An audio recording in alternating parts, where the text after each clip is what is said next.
नमस्कार व्यूअर्स, मैं हूं अमीश देवगन। रात के 9 बज चुके हैं और आप देख रहे हैं सीएनबीसी आवाज पे टक्कर। और टक्कर में आज बात होगी महाराष्ट्र झारखंड में होने वाले चुनाव से पहले ही विपक्षी अलायंस सीटों को लेकर उलझ गया है। महाराष्ट्र में महाविकास आघाड़ी में 70 सीटों को लेकर बंटवारा अटका हुआ है। ऐसे में समाजवादी पार्टी ने 12 सीटों की मांग और कर डाली है, विपक्ष के लिए मुश्किलें खड़ी कर दी हैं। तो झारखंड में आरजेडी कह रही है कि उसे सम्मानजनक सीटें चाहिए। आज इसी मुद्दे पर जोरदार पॉलिटिकल टक्कर होगी सीएनबीसी आवाज के सोमवार यानी मंडे एडिशन में। तो स्वागत है आपका सीएनबीसी आवाज के आज के एडिशन में।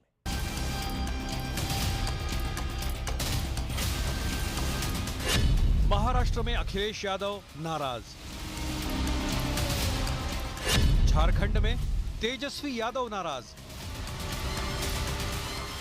उत्तर प्रदेश में राहुल गांधी नाराज। चुनावी राज्यों में विपक्षी गठबंधन का हाल ऐसा है कि सब साथ साथ हैं, लेकिन सीट बंटवारे पर दो दो हाथ वाला खेल भी खुलकर हो रहा है। आरजेडी चाहती है कि झारखंड में जेएमएम उसे सम्मानजनक सीटें दे। पार्टी ने 22 सीटों पर दावेदारी भी ठोक दी है। एक रेस्पेक्टेबल सीट होना चाहिए। अगर हमसे कहा जाए कि आप 3 या 4 पे लड़िए, तो ये तो उसी तरह की बात हुई कि बीजेपी के खिलाफ जो सबसे ज्यादा प्रतिबद्ध है उसको कहो गला काट करके थाली में रख दो। एक तरफ तो भारतीय जनता पार्टी ने अपने 66 कैंडिडेट 68 में से घोषित कर दिए। हमारा एजेएसयू, एलजेपी, जेडीयू, बीजेपी का अलायंस बन चुका है, सीट शेयरिंग तय। अब आरजेडी को लगा है कि ये उनकी एपिक बेइज्जती की गई है। महाराष्ट्र में तो मामला और गंभीर है। उद्धव गुट, शरद गुट और कांग्रेस में तो सीटों पर पेच फंसा ही है। इसी बीच समाजवादी पार्टी ने भी 12 सीटों पर दावा ठोक दिया है। पार्टी के बड़े नेता अबू आजमी इशारों इशारों में कांग्रेस पर तंज कस रहे हैं और कह रहे हैं कि कहीं महाराष्ट्र में भी हरियाणा वाला हाल न हो जाए।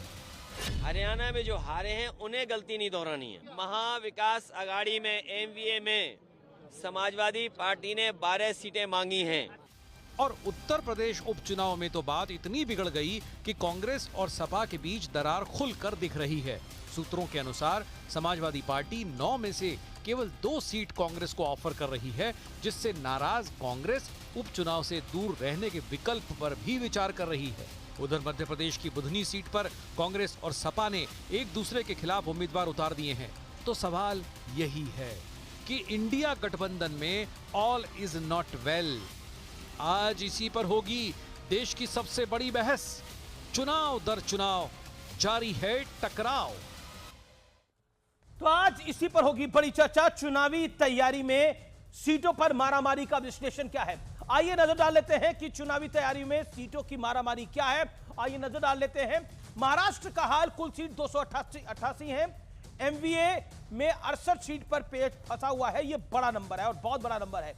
इसी बीच समाजवादी पार्टी ने 12 सीटों की डिमांड रख दी है। समाजवादी पार्टी का कहना है कि हम 12 सीटें डिजर्व करते हैं क्योंकि हमारा वोट बैंक, हमारा जनाधार अच्छा है। लेकिन एक स्ट्रैटेजी भी हो सकती है मोल भाव की कि आप यूपी में सीटें छोड़ दीजिए, हम यहां छोड़ देंगे। लेकिन फिर भी समाजवादी पार्टी का वहां जनाधार है, यानी वोट बैंक है।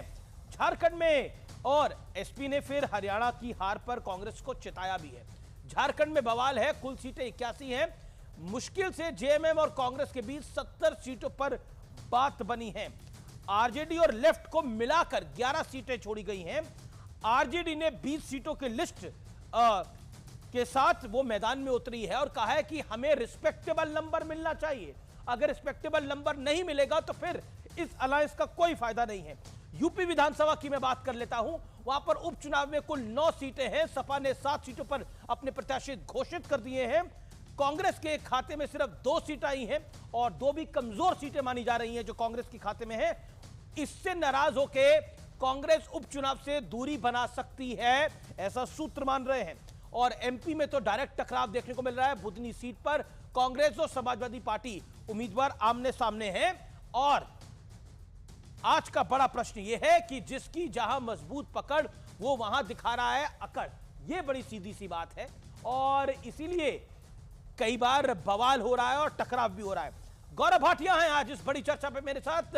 आनंद दुबे हैं मेरे साथ शिवसेना उद्धव गुट के। मेरे साथ डॉक्टर अनुराग भदौरिया हैं, उनका अभिनंदन है। मेरे साथ कंचना यादव हैं, उनका अभिनंदन है। जेएमएम की मेंबर ऑफ पार्लियामेंट महुआ माजी हैं, उनका अभिनंदन है। तो आप तमाम लोगों का स्वागत है। इस चर्चा की शुरुआत कर लेते हैं। तो शुरुआत करते हैं गौरव भाटिया आपसे। गौरव भाटिया, तीन चीजें बहुत महत्वपूर्ण है राजनीति के अंदर। एक है कि समन्वय क्या होता है, दूसरा है कि ट्रैक रिकॉर्ड क्या है, और तीसरी महत्वपूर्ण चीज है कि आपकी अपनी एक्सेप्टेबिलिटी कितनी है। लेकिन इन पूरे मामलों के अंदर एनडीए एज अ अलायंस, टकराव तो वहां पर भी है लेकिन सामने नहीं दिख रहा। घर में तो आपके भी झगड़ा है। ये अमीश जी, देखिए ऐसा है कि जहां तक एनडीए की बात है, सब एनडीए के घटक दल नरेंद्र मोदी जी को अपना सर्वोच्च नेता मानते हैं, और हमारे यहाँ पार्टी दल की महत्वाकांक्षा होना तो स्वाभाविक होता है, लेकिन वो बातचीत करके हम लोग सुलझा भी लेते हैं, और हमें ये हुनर है कि सबको साथ में लेके चले। लेकिन रामदास अठावले जो कि केंद्रीय मंत्री है, उन्होंने तो खुल के बोला है, हाँ मैं नाराज हूं, मुझे नाराजगी है, किसी बैठक में मुझे नहीं बुलाया गया सीट शेयरिंग की। ऐसा है अभी जी, मैं अपनी बात पूरी कर लूं। मैं दोबारा से कहता हूं कि अगर किसी का अपना एक विचार है, वो अपनी बात रख सकता है, लेकिन उसके बाद जब फैसला होता है तो उसको सब स्वीकारते हैं। ये हमने देखा है। अब याद करिए, हरियाणा में भी ऐसे ही कह रहे थे अंतरकलह है, और हरियाणा में क्या हुआ, हम सब ने देखा, हैट्रिक लगी। और यही हैट्रिक जो हमने लगाई है, उसकी वजह से जो घमंडिया है वो परेशान है। दूसरी तरफ जैसा आपने बताया, चाहे उत्तर प्रदेश हो, चाहे महाराष्ट्र हो, और चाहे झारखंड हो, जी घमंडिया अलायंस आपस में कपड़े फाड़ रहा है एक दूसरे के। मैं आपको संजय राउत का एक पहले बयान बताता हूं। उन्होंने कहा, कांग्रेस का कोई नेता हैसियत नहीं रखता है, सक्षम नहीं है हमसे बातचीत करने में, हम राहुल गांधी से बात करेंगे। बिल्कुल उन्होंने कहा, और यहां तक हद हो गई। हाँ जी, बिल्कुल उन्होंने कहा। ये बताइए। हाँ, तो ये बात क्या दर्शाता है? ये दर्शाता है कि महाराष्ट्र में महावसूली अघाड़ी तय नहीं कर पा रही है कि आगे कैसे बढ़ना है, और दूसरी तरफ महायुति आगे बढ़ रही है। एक फर्क और देखिए आप, उद्धव ठाकरे, बाला साहब ठाकरे जी हम सबके लिए श्रद्धेय हैं। जब तक हमारे साथ थे तो हम लोग जाते थे, उनसे बातचीत करते थे, सम्मान देते थे, और उसके बाद टिकट जो है मातोश्री पे तय हो जाता था। लेकिन अब उद्धव ठाकरे भाग रहे पीछे पीछे, और कोई उनको पूछ नहीं रहा है। और गजब की बात तो ये हो गई, और कितनी गर्व की बात है हमारे लिए, विरोधी भी जिसकी तारीफ करने लगे, ऐसे हमारे नेता नरेंद्र मोदी जी हैं। प्रियंका चतुर्वेदी का एक बयान आया, उन्होंने कहा आज तक का सबसे अच्छा नेता कौन है, और प्रियंका जी बोली नरेंद्र मोदी जी हैं। अब आप मुझे बताइए, उनको बाला साहब ठाकरे जी भी नहीं याद आए, उद्धव ठाकरे का तो नाम ही नहीं दिया, आदित्य ठाकरे तो कहीं लिस्ट में ही नहीं है, फेल हो गए। लेकिन ये हमारे लिए गर्व की बात है, नरेंद्र मोदी जी वो हिमालय का पर्वत है जिन्होंने विरोधियों से भी अपनी तारीफ करवा दी, और इसीलिए जनता हमारे साथ खड़ी हुई। आनंद दुबे, बीजेपी महाराष्ट्र से लेकर दिल्ली तक कह रही है कि एक दौर था कि मातोश्री में टिकट तय होते थे, और हम भी जाते थे मातोश्री में, बात करते थे। गृह मंत्री अमित शाह भी मातोश्री गए और बात करी, और टिकट की वहां पर समन्वय होता था। लेकिन अब दौर यह आ गया है कि आपको दर दर भटकना पड़ रहा है, गुहार लगानी पड़ रही है, पुकार लगानी पड़ रही है कि राहुल गांधी बात करें, इनसे बात नहीं हो सकती। वो भी एक दौर था, ये भी एक दौर है। नहीं, अमीश भाई नमस्ते। अमीश भाई नमस्ते। चलिए, कम से कम हमारे मित्र ने ये तो माना कि ये लोग मातोश्री आया करते थे, और सिर्फ यही नहीं आया करते थे, कांग्रेस भी आ रही है, सब लोग मातोश्री ही आते हैं, मातोश्री कहीं नहीं जाती। सीटों के बंटवारे को लेकर हमने कांग्रेस पार्टी से सिर्फ इतना कहा है कि हमारा शीर्ष नेतृत्व मुंबई में है, राष्ट्रवादी का शीर्ष नेतृत्व मुंबई में है, कांग्रेस का जो शीर्ष नेतृत्व दिल्ली में रहता है। आप लोग दिल्ली जाकर हर छोटी मोटी बात बताते हैं तो जल्दी करिए, क्योंकि बीजेपी को हराना, ये नहीं कहा, बीजेपी हारने जा रही है। देखिए आनंद बाबू, आपने ये नहीं कहा है, आपके नेता ने बोला है कि ये लोग लायक नहीं है, हमें राहुल गांधी से ही बात करनी पड़ेगी, ये लोग नहीं है लायक हमसे डील करने के लिए। या तो संजय राउत गलत बोल रहे हैं। नहीं कहा, हमने ये कहा, हमारे नेता संजय राउत साहब ने ये कहा कि महाराष्ट्र में जो निर्णय लेने की क्षमता है वो महाराष्ट्र के नेताओं के पास नहीं है। निर्णय लेने की क्षमता अगर दिल्ली में है तो दिल्ली से लेकर आइए, अगर आपके पास अधिकार नहीं है कि आप सीटों का बंटवारा कर सके तो दिल्ली से पूछ कर आइए। क्या गलत कहा? जिस प्रकार एकनाथ शिंदे कहते हैं तो कि हमारे एक बॉस ये दौर दिल्ली हो में गया ना, बैठे हैं, एक ये दौर हो गया ना, तो वही तो गौरव भाटिया कह रहे थे कि हमारे बॉस पहले नरेंद्र मातोश्री मोदी। सीटें तय करता था, वसूली अघाड़ी है? अब आपको जाना पड़ रहा है, अब आपको गुहार लगानी पड़ रही है। ये गुहार लगाना नहीं तो क्या है कि राहुल गांधी आओ और हमें बचाओ एक तरह से, और क्या है? राहुल गांधी आप आइए, आप तय करिए टिकटें कौन सी है, नहीं यही तो है ये। नहीं, किसने कहा ये? कांग्रेस का टिकट, कांग्रेस पार्टी का टिकट तो राहुल गांधी जी तय करेंगे ना अमित भाई, कि आप और नहीं कांग्रेस की नहीं, कांग्रेस पार्टी, ये कांग्रेस कितने चुनाव सीटों पे चुनाव लड़ेगी, झगड़ा ये थोड़ी है। झगड़ा ये है कि शिवसेना कितनी सीटों पे चुनाव लड़ेगी। झगड़ा ये है कि शिवसेना ने अकेले होकर ये ऐलान कर दिया कि वो मुख्यमंत्री की कैंडिडेट है, जबकि कांग्रेस वहां की बड़ी पार्टी है। नाना पटोले का, और कांग्रेस की महाराष्ट्र लीडरशिप चाहती है कि नाना पटोले सीएम हो आने वाले, अगर सरकार आती है अघाड़ी की। तो आपने तो वन साइडेड अपनी घोषणा कर दी ना कि हमारा सीएम होगा।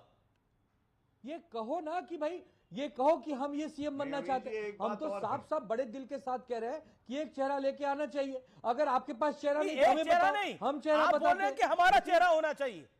आप कह रहे हैं हमारा चेहरा होना चाहिए, एक चेहरा की बात नहीं है। तो क्या बुरा बोल रहे हैं? चेहरा कौन है? क्या बुरा बोल रहे हैं? क्या बुरा बोल रहे और अच्छे हैं? की हमारा बात चेहरा नहीं है होना चाहिए, हमारा चेहरा सक्षम है, हमारा चेहरा पहले नेतृत्व दे चुका है, हमारे चेहरे पर लोगों को विश्वास है, हमारे चेहरे को हर परिवार प्रमुख कहा जाता है, हमारे चेहरे के नेतृत्व में कोरोना से संकट काल से उबर क्या है। तो किसका चेहरा लाएंगे आप? ठीक है, क्या पलट होने वाला है? अजीत पवार का चेहरा लाएंगे, जिनको देख के उल्टियां आ रही हैं? सुनिए अमीर जी, अब मैं एक बात बताता हूं। देखिए, मैंने एक तथ्य रखा, मैंने बताया प्रियंका चतुर्वेदी ने आदरणीय प्रधानमंत्री श्री नरेंद्र मोदी जी की तारीफ करी। उन्होंने कहा सर्वश्रेष्ठ नेता है पूरे भारत में। इन्होंने कोई उत्तर उस पर दिया नहीं, इसका मतलब ये भी मानते हैं, और विरोधियों से अपनी तारीफ कराई। दूसरी, आपने अरे हमारी पार्टी का, हमारी आपको मालूम है आज महाराष्ट्र में क्या बात होती है? हमारी पार्टी का जो आज उद्धव, बीच में ना बोले, आनंद भाई अपनी बारी में बोल लीजिएगा, मैं इंतजार करके सुन रहा था आपको, अपनी बारी। आज महाराष्ट्र में अमीर जी ये बात हो रही है, मातोश्री कौन? लोग कहते हैं सोनिया गांधी। पितोश्री कौन? कहते हैं शरद पवार। और लाचार श्री कौन? कहते हैं उद्धव ठाकरे। तो बताइए, मातोश्री बाला साहब ठाकरे जी जो बताते थे, जो प्रेरणा स्रोत थे, जो रास्ता दिखाते थे, उनके पुत्र आज भटक गए हैं रास्ते से। और अबू आजमी जो समाजवादी पार्टी के हैं, अभी अखिलेश यादव के बगल में खड़े थे और ये लोग साथ आने की बात करते, वो हिंदुओं को धमका रहे थे और उपस्थित थे हिंदू अखिलेश यादव। और अखिलेश यादव ने एक शब्द नहीं बोला, उन्होंने कहा मुसलमान हैं, हम सब इकट्ठे हो जाएंगे, हमें 2 सीट नहीं चाहिए, हमें इस बार 8 सीट दो, 10 सीट दो, और फिर देखना कैसे इनको मजा चखाएंगे। उसको लेकर एक अमित भाई 10 सेकंड कहते हैं महाराष्ट्र की राजनीति में भी भूचाल है। ओके, आनंद दुबे, जो अबू आजमी ने बोला आपके घटक दल है, आपके घटक दल है, आपका समर्थन कर रहे हैं आपकी सरकार का। अबू आजमी जी ने जो बयान दिया, अब आप बताइए, नहीं धमकाया। अबू आजमी जी ने किसी हिंदुओं को नहीं धमकाया, और हिंदू इतना कमजोर नहीं है कि कोई धमकाए तो हिंदू डर जाएगा। ये गौरव भाटिया जैसे जो हिंदू होंगे वो डरते होंगे, आनंद दुबे जैसे हिंदू नहीं डरते। नहीं, एक बात, गौरव भाटिया तो ऐसा हिंदू है कि अपनी आखिरी सांस तक हिंदू रहेगा। आपका पता नहीं कब ऊंचा पजामा पहन के बाहर निकला है। अच्छा, इसलिए मेरे पे व्यक्तिगत टिप्पणी ये आपकी जो जुमलेबाजी है ना, ये वो तय करती है। सुनिए मेरी बात, सुनिए आनंद भाई, मैं आपको एक बात बताता हूं। बाला साहब ठाकरे जी का हम दोनों सम्मान करते हैं।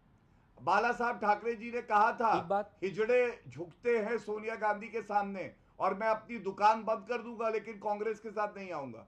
बाला साहब ठाकरे जी से बड़ा नेता कौन है? बाला साहब ठाकरे जी, आदरणीय बाला साहब ठाकरे जी भारतीय जनता पार्टी को कमलाबाई बोलते थे। कमलाबाई, कि कमलाबाई के सामने हम नहीं झुकेंगे। ये बाला साहब ठाकरे जी के भारतीय जनता पार्टी को कमलाबाई के सामने शिवसेना नहीं झुकेगी। आप जाके मिल गए किसके साथ? जो औरंगजेब को अपना आका मानते हैं। औरंगजेब हमने कांग्रेस पार्टी को प्रतिभाताई पाटिल के राष्ट्रपति के लिए हिंदू हृदय सम्राट, हमने प्रणव दादा मुखर्जी के राष्ट्रपति के लिए समर्थन दिया। लेकिन इससे ज्यादा तहसीन पुनावाला, कांग्रेस की लोकल लीडरशिप में हैसियत नहीं है मतलब उनकी उतनी ताकत नहीं है, राहुल गांधी को इंटरफेयर करना चाहिए और उद्धव ठाकरे चेहरा होंगे इसके बीच में। अब अबू आजमी ने जो बयान दिया वो सबके सामने है, जो मालेगांव में बयान दिया, और अब तो 12 सीटों के लिए सपा ने भी थमा दी है। आरजेडी कह रही है कि हमारा सम्मान नहीं हो रहा, तो सब लोग कांग्रेस के कोटे से ही टिकटें काटना चाहते हैं, सीटें काटना चाहते हैं क्या? अमीश जी, आपके शो में मुझे शिरकत करने का मौका मिला, इसलिए मैं आपका शुक्रगुजार हूँ। 2 या 3 चीज मैं कहना चाहता हूँ। हम आरजेडी और झारखंड को सेपरेट लगते हैं, सेपरेट इशू है। लेफ्ट के एक नेता ने भी इस पर बातचीत की है झारखंड को लेकर, लेकिन झारखंड में जो सीट शेयरिंग पर जो बातचीत चल रही है इसमें कांग्रेस का कोई कांग्रेस को जेएमएम का लेना देना, जेएम का लेना देना है। सेकंड चीज है कि कांग्रेस झारखंड में 2 सीटों पे कम लड़ रही है। मैंने इसको सुबह ट्वीट भी किया था। ये लेफ्ट वाले अपनी दुनिया में रहते, वो अलग एक दुनिया में रहते, वो दुनिया को मैं कहता हूँ लेफ्ट लूनी दुनिया, तो उनको गंभीरता से नहीं लेना चाहिए। और लेफ्ट इतनी गंभीर है इंडिया अलायंस रखने के लिए, तो माननीय प्रियंका जी के खिलाफ कैंडिडेट क्यों खड़ा कर रहे हैं? वो अपना कैंडिडेट उतार दे। देखिए ये सारी चीज छोड़े, मैं महाराष्ट्र पे आता हूँ। मैंने संजय राउत जी का स्टेटमेंट सुना और मुझे बहुत दुख हुआ संजय राउत जी का स्टेटमेंट सुनकर, क्योंकि नाना पटोले जी बड़ा चेहरा है, ओबीसी नेता है, बड़े ओबीसी नेता है। किसी भी एक ओबीसी व्यक्ति के बारे में इस तरह की बातें करना कि आपकी क्षमता नहीं है, दिल्ली से कांग्रेस के महाराष्ट्र के लीडरशिप में 2 पूर्व मुख्यमंत्री बैठे, सुशील कुमार शिंदे जी जो एक दलित नेता है, पृथ्वीराज चौहान जी, और फिर नाना पटोले जी जो महाराष्ट्र में सबसे बड़े ओबीसी चेहरा है। उनके बारे में संजय राउत जी आए दिन कोई टिप्पणी करते हुए, एक स्टेप आगे जाऊंगा। जो एमबीए की सरकार गिरी उसमें कई फैक्टर्स थे, एक बहुत बड़ा फैक्टर था संजय राउत जी के बयान। दूसरी चीज मैं कहना चाहता हूँ, देखिए मैं तो एक राजनीतिक विश्लेषक हूँ, मैं चाहता हूँ कि एनडीए जीते, मैं भाजपा के खिलाफ। मैं रोज हजारों मुसलमानों से मिलता हूँ। अमित जी, मैं बहुत गंभीरता से एक बात कह रहा हूँ, इस बात को आपको सोचना चाहिए। मैं रोज हजारों मुसलमान से मिलता हूँ, आज भी मैं बहुत सारे मुसलमान भाइयों से बहनों से मिलता हूँ। वो कहते हैं हम तो शिवसेना को वोट देते, उद्धव जी को वोट देते, कांग्रेस को देखकर हम उनको वोट देते, लेकिन उनका स्टैंड क्या है मुसलमानों के प्रति? वो जब वक्फ का बिल आया, वे चले गए, वो छोड़कर चले गए पार्लियामेंट। तो ये समस्या है। आपको चाहिए, शिवसेना को चाहिए कांग्रेस के वोटर्स, और ठीक है आपको चाहिए, और वो अगर अलायंस है तो उनको मिलना चाहिए कांग्रेस का वोटर्स, इसमें कोई गलत बात नहीं है, लेकिन क्या आप खड़े होते हो? तो ये भी चीजें हैं, इन चीजों पर भी आपकी बात करना चाहिए। आप सांगली का आप लोकसभा देख लीजिए, सांगली के लोकसभा में क्या लेना देना था शिवसेना का, क्यों उन्होंने कैंडिडेट खड़ा किया? अल्टीमेटली वो इंडिपेंडेंट ही जीते जो कांग्रेस चाहती थी, वो कांग्रेस अब आ गए, कांग्रेस में वो ज्वाइन कर रहे। तो इस तरह की देखिए, एक किसी भी एक अलायंस के अंदर एक धर्म होता है, एक मर्यादा होती है, उसको नहीं क्रॉस करना चाहिए। मैं उद्धव जी की बहुत रिस्पेक्ट करता हूं, लेकिन बार बार अगर संजय राउत जी ऐसा अपमानित करेंगे कांग्रेस के नेतृत्व को, नाना पटोले जी को, तो मैं मैं एक लास्ट लाइन कहना चाहूँ, मैं कांग्रेस का वोटर हूँ, मैंने हमेशा जिंदगी भर कांग्रेस को वोट किया। 10 सेकंड चाहता हूँ, मैंने हमेशा कांग्रेस को वोट किया। मैं चाहता हूँ कांग्रेस का मुख्यमंत्री बने, जो सबसे बड़ा दल बनेगा उनका मुख्यमंत्री बनेगा। कहीं और से कहां से आएगा मुख्यमंत्री बनने के लिए? ये बात माननीय शरद पवार जी ने भी कही। क्या शरद पवार जी भी गलत है? नहीं, शरद पवार ने भी यही बात बोली कि जिसकी जितनी सीटें आएंगी, और यही बात बीजेपी भी कह रही थी, यही बात बीजेपी भी कह रही थी आनंद दुबे की पार्टी को, लेकिन शायद वो उनको मंजूर नहीं था, लेकिन अब कांग्रेस के राज में शायद मंजूर होगा। आनंद दुबे, कांग्रेस को यह सहन नहीं है, नाना पटोले उनका इनडायरेक्टली डायरेक्टली एक बड़ा चेहरा है जो आने वाले संभावित मुख्यमंत्री भी हो सकते हैं, इसलिए उन्हें मंजूर नहीं है। अगर नाना पटोले जी बड़े चेहरे तो हमारे संजय राउत जी भी बहुत बड़े चेहरे हैं। पूरा देश संजय राउत जी को जानता और पहचानता है, तो बड़े छोटे चेहरे की यहां बात नहीं है, सभी समान चेहरे हैं, बड़े छोटे नहीं होते। और दूसरी बात, महाराष्ट्र के मुसलमान हो चाहे देश के मुसलमान हो, ये भारत के मतदाता हैं, महाराष्ट्र के वोटर हैं, संवैधानिक प्रक्रिया ने इनको अधिकार दिया है। ये अगर हमें पसंद करते हैं, हमें मतदान करते हैं, कांग्रेस को पसंद करते हैं, कांग्रेस को मतदान करते हैं, बीजेपी से नफरत करते हैं, बीजेपी को मतदान नहीं करते। तो सबका साथ और सबका विकास, अगर मुसलमानों को लगता है कि शिवसेना उद्धव बाला साहब ठाकरे पार्टी हमारे लिए काम करेगी, विकास की गंगा बहाएगी, तो हमारा मतदान करते, हमें साथ देते। इसमें किसी और को पीड़ा होने का क्या कारण है भाई? ओके, जुमलेबाजी तो हम नहीं करते ना, हम विकास की बात करते हैं, विकास को देख के हमें मतदान करते हैं। नहीं, मैं आनंद भाई की इस बात से बिल्कुल इत्तेफाक करता हूँ। 100% सब भारत के हम नागरिक हैं, और सबको, और सब जिनको पसंद करते हैं उनको वोट करना चाहिए। वोट आपको मुसलमानों का कांग्रेस की वजह से मिलता, कांग्रेस का कोर वोट है, तो वक्फ के इशू पे आप स्टैंड लेके आप चले जाते हो, ये थोड़ी सी समस्या है। तो अगर हम कोलिशन में हो, अगर कोलिशन में है तो कोलिशन में एक साथ होना चाहिए, स्टैंड होना चाहिए। ऐसा नहीं हो सकता एक चीज पे अलग स्टैंड है। देखिए, आरजेडी का कोई भी बात हो, वो झारखंड के अंदर लड़ रही है, बातचीत है। मनोज जी इतनी अच्छी, आज मनोज जी का भाई था, कितनी अच्छी से मनोज जी ने बात किया। ऐसा नहीं कि उन्होंने व्यक्तिगत आरोप लगाया, उन्होंने झारखंड की लीडरशिप को अटैक किया। और इनकी बातचीत है, क्या आरजेडी को बढ़ने का अधिकार नहीं? शिवसेना को भी अधिकार है, लेकिन आरजेडी का स्टैंड है। आरजेडी स्टैंड तो कायम रहती, शिवसेना स्टैंड, वोट यहाँ का, अगर आपका वोट लोगे, स्टैंड नहीं बताओगे, फिर आप नाना पटोले बेसिकली आप पर आरोप ये है कि आप वोट ले लिया, आपने कोई स्टैंड नहीं लिया। Okay, Anand Dubey, Gaurav Bhatia hold on, Anand Dubey, Waqf board का बिल जेपीसी कमेटी के सामने है, जेपीसी में बहस चल रही है, समय समय पे सुनवाई हो रही है, सब लोग अपना अपना स्टैंड ले रहे हैं। आनंद दुबे तहसीन पूनावाला आईना दिखा रहे हैं आपको, सब कुछ है, आनंद दुबे तहसीन पूनावाला एक आईना दिखा रहे हैं कि आपको जो मुस्लिम वोट मिला वो कांग्रेस की वजह से मिला, और वो मुस्लिम वोट अगर आगे भी मिलेगा तो कांग्रेस की वजह से ही मिलेगा। आप उनके लीडर को जो कि ओबीसी हैं, नाना पटोले, जो संभावित मुख्यमंत्री चेहरा हो सकते हैं, उसका मजाक उड़ाएंगे तो कैसे काम चलेगा? कामों को देखकर मुसलमान उनके बारे में खराब बोलेंगे तो ये कौन सी बात होगी कि हमारे, आप क्या ठेकेदार हैं? आपने ठेका लेके रखा है? ओके तहसीन हम थोड़ी संजय राउत जी का मजाक उड़ाते, संजय राउत जी अटैक करते। देखिए जिस शब्दों का प्रयोग संजय राउत जी करते, मैं तो खुद मानता हूँ संजय राउत जी बहुत बड़े नेता है, इसलिए उनकी जिम्मेदारी ये होती है कि वो आराम से बच्चों की बात बड़ा, देखिए मेरा मानना है कि मुझे लगता है कि बड़ा छोटा नेता तो अपने आप पॉलिटिकल पार्टी तय करे, लेकिन एक पार्टी का चेहरा होता है, वो उद्धव ठाकरे चेहरा है। अगर संजय राउत इतना बड़ा चेहरा है तो संजय राउत को चेहरा बना देना चाहिए, फिर वो अलग बात है। लेकिन संजय राउत ने तो आज तक कभी लोकसभा चुनाव भी नहीं लड़ा है, लेकिन जो सच्चाई बात है, जो फैक्ट बात है, वो फैक्ट है। लेकिन फिर भी संजय राउत जी 20 साल से राज्यसभा सांसद है, इसका मतलब आपकी निगाह में राज्यसभा की वैल्यू नहीं है? सर, राज्यसभा सांसद की कोई योग्यता नहीं है? सांसद कौन डिनाई कर रहा है? लेकिन पॉइंट वही है ना, मेरा प्रश्न नहीं है, ये कांग्रेस आपसे सवाल पूछ रही है, ये सवाल आपसे कांग्रेस के नेता पूछ रहे हैं, ये मेरा प्रश्न नहीं है आपसे। आनंद दुबे आपको इस बार मुस्लिम वोट मिले, लेकिन फिर भी दे रहा हूं। और अभी आम आदमी पार्टी के नेता है, मंत्री है, सौरभ भारद्वाज कह रहे हैं कि कांग्रेस का काम है दबाव डालना, ये घटक दलों पर दबाव डालती है और समय बर्बाद करती है, हमारी लुटिया कांग्रेस ही डुबोती है, ये कहा जा रहा है। तहसीन पूनावाला मैं आपके पास आऊंगा, लेकिन महुआ माझी और गौरव भाटिया वेट कर रहे हैं लगातार, एंड परीक्षण की अनुराग भदौरिया आल्सो सलाह दी कि अति आत्मविश्वास में मत बहिए। Okay, Gaurav Bhatia has a point to make, Gaurav Bhatia भाई हम लोग भी तो हैं, डिबेट में आए हैं। देखिए हरियाणा के चुनाव के परिणाम जब से आए हैं, मैं तहसीन भाई को ढूंढ रहा था, तहसीन भाई का एक नया कीर्तिमान बना है। अमी जी, चाहे हरियाणा हो, चाहे छत्तीसगढ़ हो, चाहे राजस्थान हो, और हाँ मध्य प्रदेश में तो कमलनाथ जी गारंटीड मुख्यमंत्री बना ही दिया था इन्होंने, लेकिन बड़े दिनों बाद अब आए हैं तो अच्छा लग रहा है, स्वागत है। देखिए इन्होंने नाम बदलने वाली कोई बात नहीं करी थी, और क्यों होगा मैं आपको कोई नाम बदलने वाली बात नहीं थी, नहीं इनकी नाम नहीं बदलने वाली थी, और ना ये चरित्र बदलते हैं ना नाम बदलते हैं। इनका एक प्यार से नाम हमने रखा है मुंगेरी लाल के हसीन सपने। जब ये दुखी होते हैं ना, क्योंकि रॉकेट लॉन्च नहीं होता है, तो तहसीन ऐसे आते हैं शो पे आपके और बोलने लगते हैं कांग्रेस जीत रही है, फिर जब परिणाम आते हैं उस दिन गायब हो जाते हैं, फिर 15 दिन बाद सोचते हैं कि हम लोग गजनी है भूल जाएंगे, हम भूलते नहीं है। लेकिन खैर मैं एक बात बताता हूँ, अब उत्तर प्रदेश की बात करते हैं। उत्तर प्रदेश में क्या हाल है देखिए, वहां बताया जा रहा था, कांग्रेस पार्टी सोच रही थी 5 सीटें मिलेंगी, और बताया जा रहा है सपा दे रही है 2। अब कांग्रेस कह रही है दिल के अरमा आंसुओं में बह गए, हम वफा करके भी तनहा रह गए। ये हाल है आज कांग्रेस पार्टी का।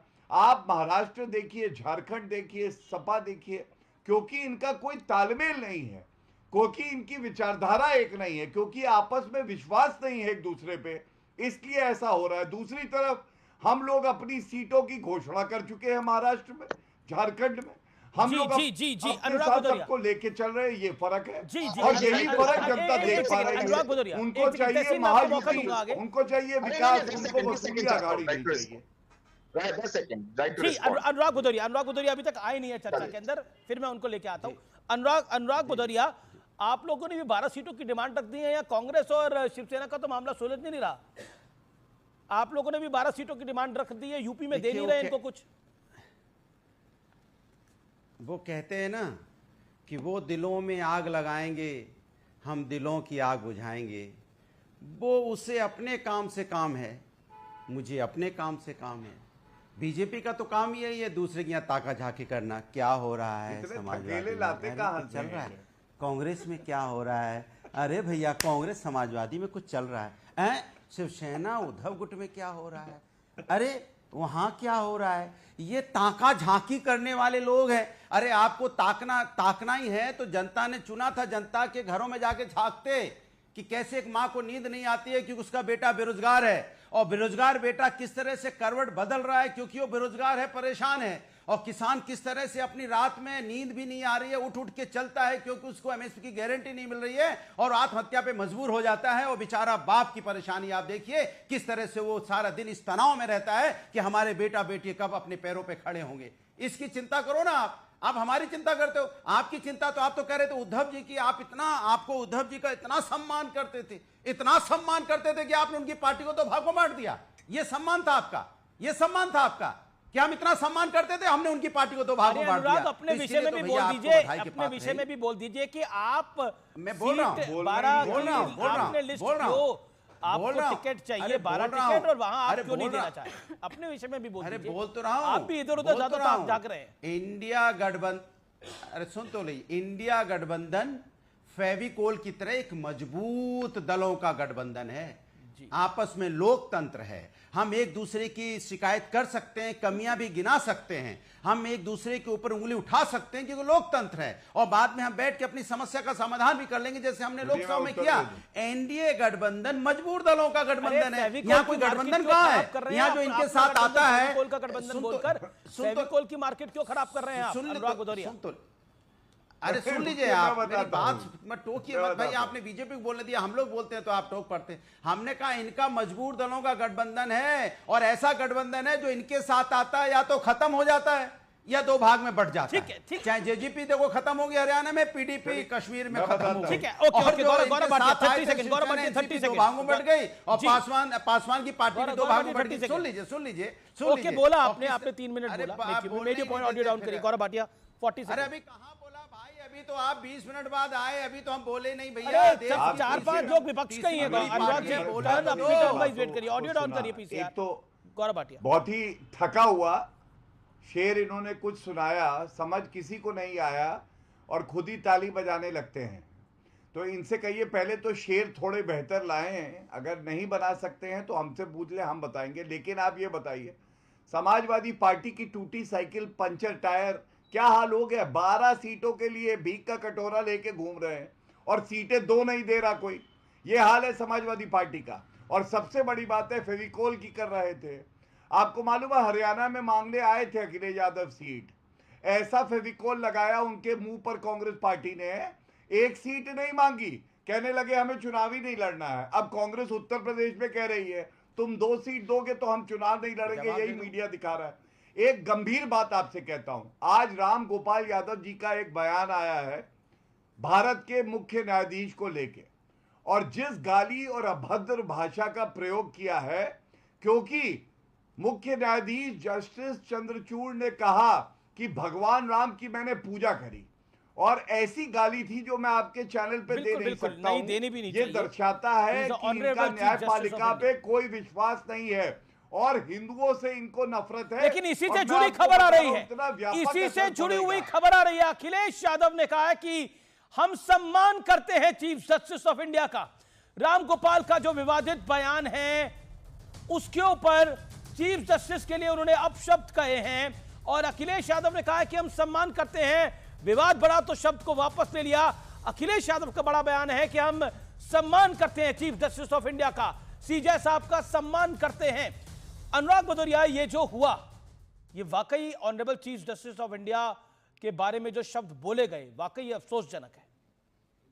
अनुराग, देखिए मुझे अगर बोलने का मौका दीजिए तब तो हम बोलें, हम थोड़ा सा बोलना शुरू करेंगे। आप बोलिए, अपने विषय पे बोलिए, जो आपसे सवाल पूछा गया वो बोलना चाहेंगे तो आपके कान उड़ गया। देखिए कान है ही नहीं। देखिए भदौरिया जी का कान गायब हो गया। अरे हम कह रहे हैं भैया है, अभी तो मैं दिखा नहीं गायब हो गया। अरे बोलने दोगे तो मैं अपनी बात कह पाऊंगा, नहीं बोलने दोगे मैं कैसे कह पाऊंगा बताइए? आधी बात लेके आप उड़ जाओगे, फिर कहोगे बीजेपी आप जवाब दे दो, तो भैया मेरी तो बात ही नहीं जा पाती, बीजेपी जवाब क्या देगी? तो आप कम से कम हम लोग बोलने आए तो हमारी आवाज, हमारा सेंटेंस तो पूरा जाने दीजिए। 1 मिनट को 3 मिनट बता देंगे, 3 मिनट को आप 7 मिनट बता देंगे। भैया ऐसी मैथमेटिक्स तो भैया हमने पढ़ी नहीं है कि भैया 1 मिनट को 3 मिनट। आप बोलने दीजिए। आपने मुझसे आप बोलूं मैं? आप बोलूं? बोल ही रहे हैं आप, बोलिए। हेलो, देखिए ऐसा है, उन्होंने भी, प्रोफेसर साहब ने भी बोला कि मैं अपनी, जब बाइट लेने आते हैं सब लोग, हम लोग भी बाइट देते हैं, आप भी जब न्यूज बोलते हो तो आप एक लय में होते हो।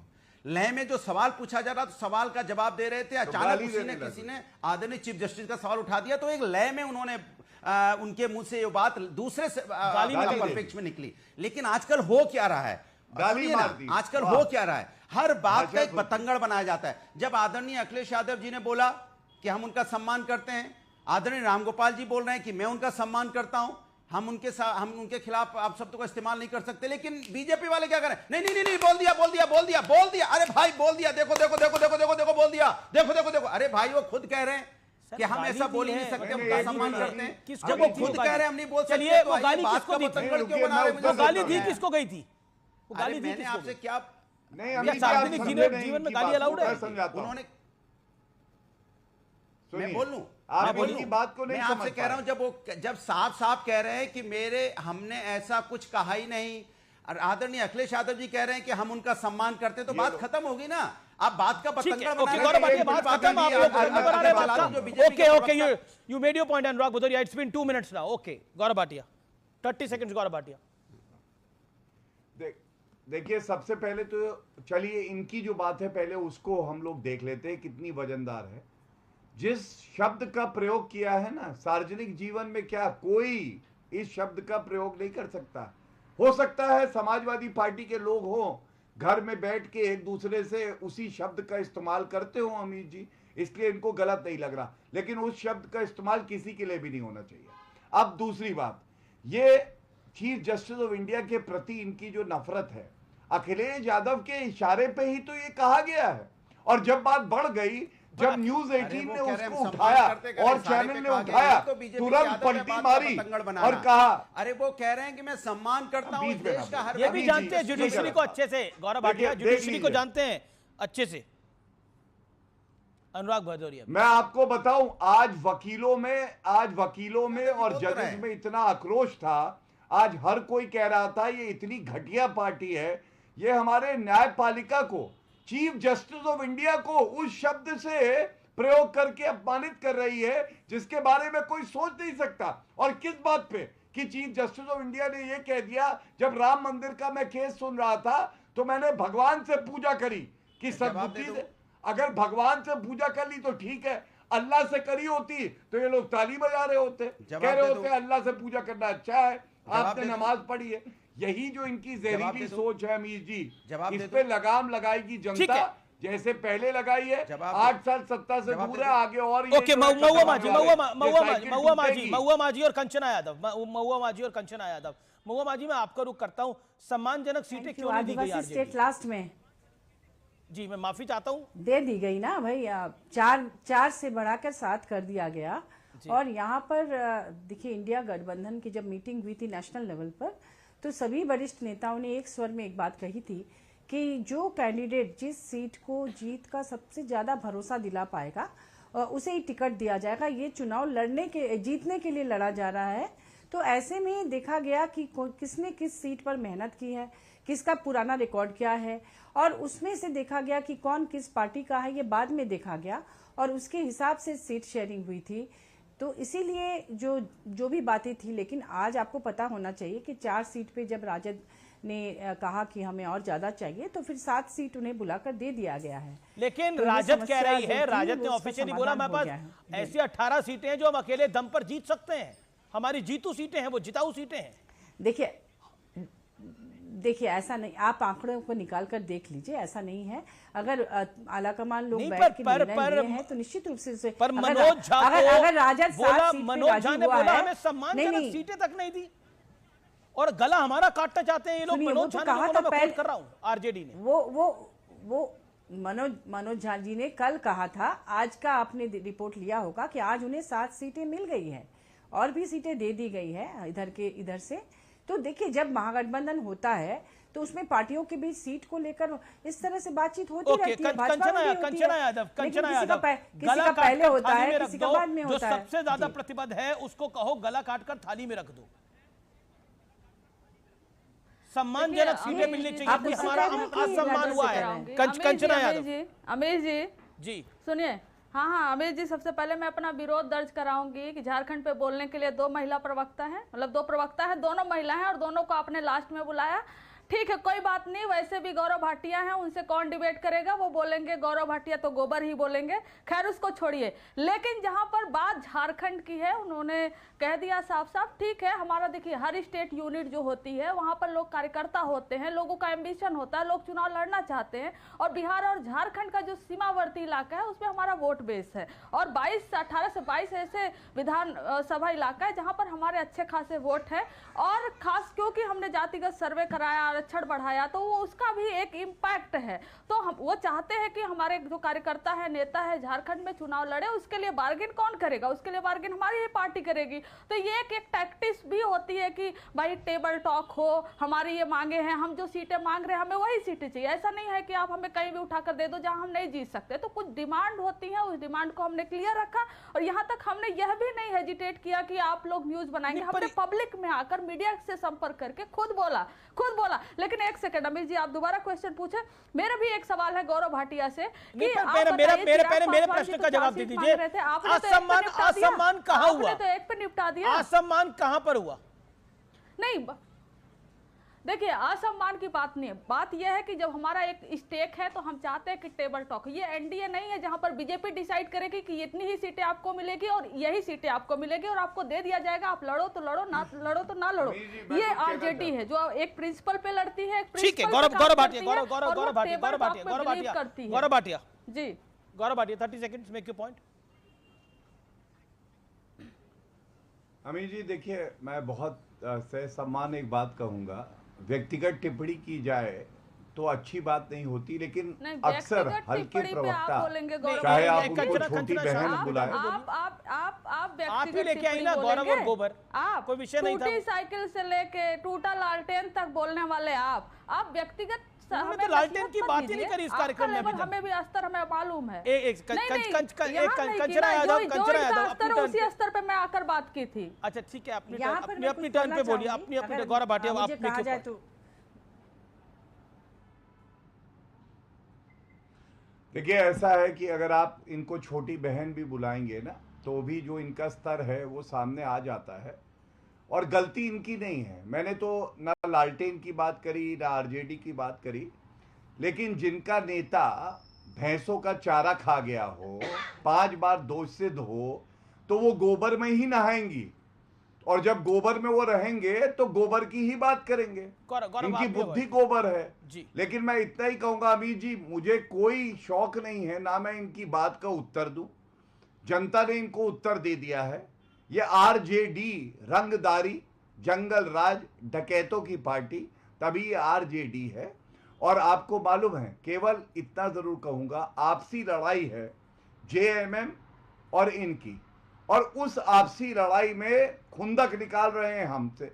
अरे हमने तो आपके लिए कुछ कहा ही नहीं, ये तो आप लोग का चरित्र आपस में लड़ते हो, तभी तो जनता विश्वास नहीं करती है आप पे। और मुझे इनसे कोई चर्चा नहीं करनी। कंचना सिर्फ एक बात कहूंगा, अगर व्यक्तिगत टिप्पणी करे, नो पर्सनल रिमार्क्स, व्यक्तिगत टिप्पणी करे तो आपकी जिम्मेदारी है, रोकिए। Personal remark at all. लेकिन गौरव भाटिया जी रिमार्क करे तो आपको बहुत मजा आता है ना। लेकिन हम एक बोल दे गौरव भाटिया गोबर बोलेंगे तो ये पर्सनल रिमार्क हो गया। खैर छोड़िए। लेकिन जहां तक बात ये हमारे, बताइए कंचना के लिए मैं कुछ कहूंगा तो अच्छा लगेगा। ठीक है गौरव, अब कंचना के लिए उन्होंने अब पर्सनल नहीं बोला। ऐसा एक बात बस बोल लूंगा, इनसे कहिएगा हार्पिक से कुल्ला ना करा करें। ये हार्पिक से कुल्ला करने वाली है, तभी बास मारती हैं। शांत कराइए इनको। ओके, कंचना टिप्पणी सुनने नहीं आया हूँ। ओके, देखिए मैं महुआ माझी के पास चलता हूँ। देखिए आप दोनों का झगड़ा है महुआ माझी, लेकिन कुछ तो गड़बड़ रही होगी। क्या आपको लगता है कि महाराष्ट्र में समन्वय नहीं है, झारखंड में समन्वय नहीं बन पा रहा है और उत्तर प्रदेश में समन्वय नहीं बन पा रहा है? समन्वय की तो कमी है कहीं ना कहीं। देखिए सबसे बड़ी बात मैं कहना चाहूंगी कि सभी पार्टियों में के अपने अपने कार्यकर्ता होते हैं, उनकी महत्वाकांक्षाएं होती हैं, वो चुनाव के लिए तैयारी कर रहे होते हैं, तो स्वाभाविक है वो अपने अपने नेताओं से कहते होंगे कि हमें सीट चाहिए। और जो उनके आलाकमान होते हैं उनके सामने भी कई बार मजबूरी आती है कि गठबंधन धर्म निभाए कि अपने कार्यकर्ताओं का मान रखे। दोनों ही दो जगह पे वो मजबूर रहते हैं, तो वो अपनी बात, अपने कार्यकर्ताओं की बात गठबंधन के साथियों से करते हैं, तो इसमें बुराई कहाँ है? फाइनली चुनाव तो मिलके ही लड़ना है ना। हम आपस में दोस्त हैं तभी तो आपस में चुनाव लड़ रहे हैं, लेकिन ये तो हर परिवार में भी होता है। छोटी छोटी बात पे अगर कोई मान मुनमल या जो भी है तो इसको इतना बड़ा इशू नहीं बनाना चाहिए। अगर कम सीटें मिली, उन्होंने अपनी बात रखी, माननीय हेमंत सोरेन जी ने और महागठबंधन ने उनकी बात रखी। कल 4 पे जो भी उनको शिकायत थी आज उसे 7 कर दिया गया। तो चुनाव जीतने के लिए लड़ा जाता है, न कि सिर्फ किसी को संतुष्ट करने के लिए। तो इसको देखते हुए करके आदरणीय तेजस्वी यादव जी खुद गए सीएम के पास और बात हो गई है, बस मामला खत्म। इसको लेकर न तो बीजेपी को कुछ बोलने की जरूरत है, न ही किसी प्रवक्ता को। तहसीन, महाराष्ट्र से लेकर यूपी तक, यूपी से लेकर झारखंड तक there is a problem, either you address it or you leave it. नहीं, देखिए, जैसे मैम ने अभी बताया या कंचन बहन ने अभी बताया, और दोनों ने इतनी सुलझी हुई बातें की। हर एक व्यक्ति चाहेगा कि उनका दल, उनका चाहे वो क्षेत्रीय दल हो, राष्ट्रीय दल हो, आगे बढ़े। इसमें कोई गलत बात नहीं। एमएम भी चाहेगा, आरजेडी भी चाहेगा, कांग्रेस भी चाहेगा, शिवसेना भी चाहेगा। इसमें सब चाहेंगे कि थोड़ी सीटें ज्यादा मिले, सब चाहेंगे कि वे मुख्यमंत्री बने। इसमें कोई गलत बात नहीं। लेकिन आप देखिए इस शो के ऊपर कंचन बहन ने किस तरह से इतनी सुलझी हुई बातें की, मतलब गठबंधन को लेकर, या मैम ने। यही अपेक्षा है कि शिवसेना, संजय राउत जी इस तरह की अच्छी बातें करें कांग्रेस को लेकर। कांग्रेस अगर आप किसी पे व्यक्तिगत हमले करेंगे कि आपकी हैसियत नहीं है यहाँ फैसला लेने की, हम दिल्ली से डायरेक्ट बढ़ेंगे, आपकी क्षमता नहीं, वो गलत चीज है। क्या उद्धव ठाकरे, क्या तहसीन पूनावाला, उद्धव ठाकरे सीएम कैंडिडेट हैं आपके? उद्धव ठाकरे सीएम कैंडिडेट हैं आपके? अगर आप मुझे देखिए, मैं हजारों लोग को मिलता हूँ, मैं एक राजनीतिक विश्लेषक हूँ। मैं ये मानता हूं, मैं अपनी व्यक्तिगत राय देता हूं, मैं ये मानता हूं कांग्रेस का जन्म पूना और बॉम्बे में हुआ, महाराष्ट्र में हुआ। अमित जी आप इतिहास जानते हो, उसका जन्म वहां पे हुआ। कांग्रेस सबसे बड़ी ऑपोजिशन पार्टी आज महाराष्ट्र में, सबसे बड़ी। शिवसेना ने अच्छा परफॉर्मेंस किया लोकसभा में, लेकिन उनको कांग्रेस के कोर वोटर मिले। जो शिवसेना के कोर वोटर थे, मराठी मानुस वो एकनाथ शिंदे जी के साथ के, हिंदुत्व वोटर्स वो बीजेपी के साथ है, उनको कांग्रेस का वोट मिल रहा है। आज भी कांग्रेस सबसे बड़ी पार्टी बनेगी या बीजेपी बनेगी एनडीए के महाराष्ट्र के? ठीक है, आनंद दुबे तो फिर कांग्रेस की अपेक्षा नहीं। आनंद दुबे, आप अननेसेसरी कांग्रेस को दबा रहे हैं।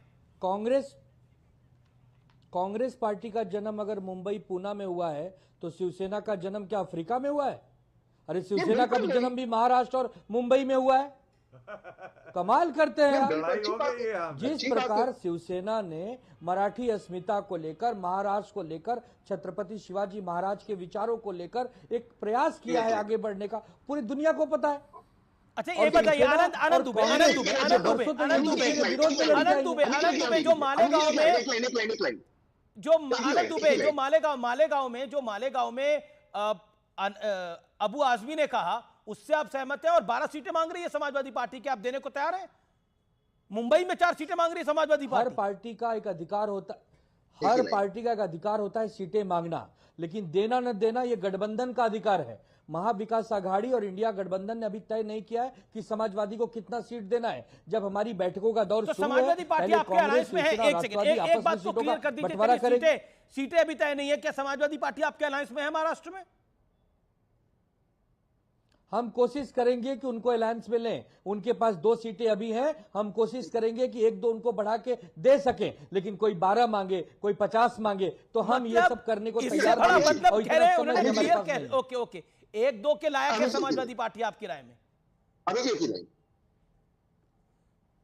ओके, मैं कह रहा हूं तहसीन बुरावाला, देखिए, अगर मैं कांग्रेस की बात करता हूं, झारखंड में या उत्तर प्रदेश में अनुराग भाया बैठे, या बिहार में कहे कि नहीं देखिए अखिलेश जी मुख्यमंत्री नहीं बनेंगे, तेजस्वी जी नहीं बनेंगे, हेमंत जी, तो कांग्रेस गलत। मैं आपके शो पे कहूंगा कांग्रेस गलत, वहां पे बड़े दल। तो वही लॉजिक महाराष्ट्र में अप्लाई होता है। अब देखिए, अभी आपने कह दिया कि समाजवादी पार्टी को 1 ही 2 सीट मिलेगी, आप क्यों तय कर रहे हैं? अच्छा, कांग्रेस का सीएम कैंडिडेट कौन है? बाला साहब थोराट है या नाना पटोले हैं या सुशील कुमार शिंदे हैं या पृथ्वीराज चौहान है? जो भी होगा, कांग्रेस की अपनी प्रोसेस है, वो तय करेगी। लेकिन मैं और एक चीज कह रहा हूँ, अभी आपने शो पे कह दिया कि कांग्रेस को सिर्फ 2 सीट मिलेगी। क्यों हम सब मिलकर बात करें? ये सेल्फ डिसीजन लेना मुझे लगता है ये गलत है। 1 सीट 2 सीट अमित जी, मैं आपकी बात रखना चाहता हूं। बिल्कुल गौरव, लेकिन अनुराग भदौरिया, महाराष्ट्र चाहते हैं आप तहसीन भाई, आप समाजवादी को कितनी सीट देना चाहते हैं तहसीन भाई? आप बताइए। 50 सीट देना चाहते हैं हम लोग? समाजवादी को तहसीन कितनी सीट देना चाहते हैं? ओके, उनका अधिकार है 10 सीट मांगना, हमारा अधिकार है ओके जितना ओके देना है। अनुराग लेकिन अनुराग उनकी अनुराग बातचीत होनी अनुराग चाहिए। अनुराग बात आपको होनी तो चाहिए। आपको तो किसी हैसियत में नहीं लग रहे महाराष्ट्र में ये लोग एक दो पे निपटाने के मूड में है। अरे भैया देखिए, सवाल ये है कि टीवी डिबेट पे जो लोग बैठे हैं ना, वो तय करने वाली सीट कितनी मिलने वाली है। ये आप झूठे लड़ा रहे हैं, वो लड़ रहे हैं, उनको भी समझना चाहिए, आनंद जी को भी समझना चाहिए, तहसीन जी को भी समझना चाहिए। काहे लड़ रहे हो आपस में बेवजह? आपके डिसीजन से होगा क्या? नेतृत्व डिसाइड कर रहा है किसको कितनी सीटें मिलेंगी, हम लोग मिलके लड़ेंगे और सम्मानजनक सीटें हमें भी मिलेंगी। कितनी सम्मानजनक कितना है? हम लोग मिलके एक या दो सम्मान आपका किसमें बढ़ेगा आगे? टक्कर के मंडे एडिशन में रुकेंगे एक अंतराल के लिए, लेकिन अंतराल के उस पार एक बड़ी ब्रेकिंग स्टोरी आपका कर रही है इंतजार। आप देखते रहिए CNBC आवाज।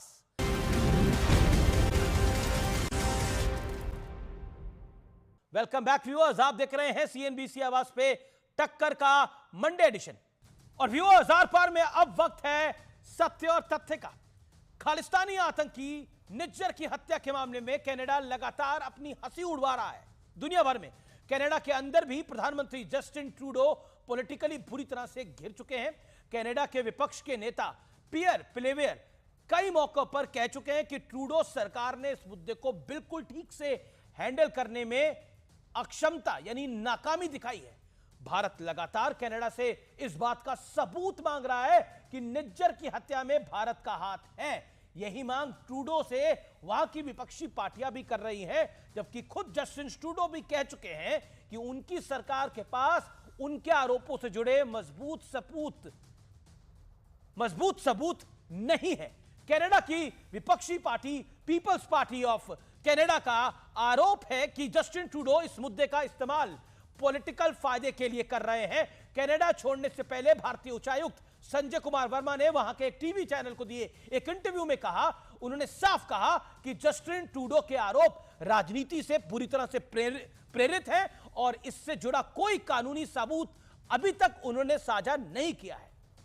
संजय कुमार वर्मा ने यह भी साफ कह दिया कि भारत किसी भी एक्स्ट्रा जुडिशियल किलिंग के खिलाफ है, लेकिन सवाल है कि जो देश भारत पर आरोप लगा रहा है इंडियन एजेंट्स ने निज्जर की हत्या की, वो ओसामा बिन लादेन को क्यों भूल जाते हैं जिसे अमेरिका ने पाकिस्तान में घुस के मारा था, और ये देश इजराइल को क्यों भूल जाते हैं जो इजराइल पर खतरा बने हमास और हिजबुल्लाह को घर में घुसकर इजराइल ने मारा। क्या सॉवरेनिटी और नेशनल सिक्योरिटी के लिए फैसले लेने का अधिकार सिर्फ दुनिया के कुछ ही देशों के पास है? हिपोक्रेसी देखिए, खालिस्तानी आतंकी इन देशों में बैठकर भारत के टुकड़े करने की धमकी देता है, भारतीयों को मारने की धमकी देता है, और उन पर कार्रवाई की बजाय उल्टे ये देश भारत को ही ज्ञान दे रहे हैं।